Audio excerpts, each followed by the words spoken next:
নমস্কার, আমি সিমরান। আমার নতুন দিনের একটি গল্পতে তোমাদের সকলকে স্বাগত। আশা করছি সবাই খুব ভালো আছো। আজ ছিল 15ই আগস্ট। সকালবেলায় দেখছি বাড়ির সামনে দিয়ে স্কুল স্টুডেন্টসরা র্যালি নিয়ে যাচ্ছে, আর ওদের দেখে কিন্তু আমার নিজের স্কুল জীবনের কথাও ভীষণ মনে পড়ছিল। আজ সুব্রতও অনেক সকালেই থানায় চলে গেছিলো, ওদের ফ্ল্যাগ হোস্টিং ছিল বলে।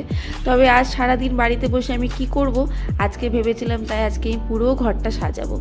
রান্নাও করেছি, তবে তার থেকে বেশি বলতে পারো আমি ঘরটাই আজকে গুছিয়েছি।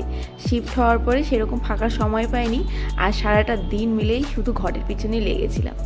এই যে লাইটটা নিয়েছিলাম, পাতার লাইটটা, এই লাইটটার কিন্তু কোনো প্লাগ নেই, এটা কিন্তু ব্যাটারি সিস্টেম। একবার ব্যাটারি শেষ হয়ে গেলে তোমরা সেটা আবার রিফিল করতে পারবে। আর যে স্টিকারগুলো নিয়েছিলাম ডাইনিংয়ে সেট করার জন্য, এই স্টিকারগুলো ভীষণ ভালো। সামনে থেকে দেখলে হয়তো বুঝতে পারতে, ভীষণ গ্লজি, ভীষণ সফট। তোমরা চাইলে কিন্তু এটা নিতে পারো। আর যে ফটো ফ্রেম দুটো নিয়েছিলাম সেগুলো আমি আমার বেডরুমেই লাগিয়েছি। এই দুটোকে বেডরুমে বেশি ভালো লাগছিল। আজ তোমাদের সাথে একটা কথা শেয়ার করব, কথা বলতে পারো বা একটা জিনিস বলতে পারো, সেটা হচ্ছে আমার বিয়ের অ্যালবাম। আমাদের বিয়ের ভিডিওগ্রাফি, ফটোগ্রাফি এবং তার সাথে আমাদের প্রি ওয়েডিংয়ের ভিডিওগ্রাফি আর ফটোগ্রাফি সব কিছুই কিন্তু কভার করেছিল অর্কদীপ। কোনো শিল্পী যখন তার নিষ্ঠা এবং মন দিয়ে কোনো কাজকে সুন্দর করে ফুটিয়ে তোলে, তার কিন্তু অ্যাপ্রিসিয়েট করা কিন্তু আমাদের সবারই কর্তব্য।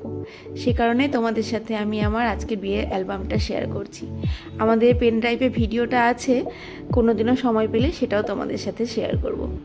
আমাদের দুই বাড়ি মিলেই কিন্তু কভার করেছিল অর্কদীপ ও তার পুরো টিম। তাদের ব্যবহার যেরকম ভালো, কাজও কিন্তু সেরকমই ভালো। আমি তোমাদের সাথে শেয়ার করলাম এই কারণেই, কারণ তোমরাও চাইলে তোমাদের কোনো একটা স্পেশাল দিনকে কিন্তু এত সুন্দর করে স্মৃতি হিসেবে রাখতে পারো অর্কদীপের হাত ধরে। তোমরা চাইলে ওর সাথে যোগাযোগ করতে পারো, আমি আমার ভিডিওতে ওকে মেনশন করে দেবো। তো সবাই খুব ভালো থেকো, দেখা হবে আবারও নতুন দিনের একটি গল্প নিয়ে। আজ তাহলে আসছি, বাই।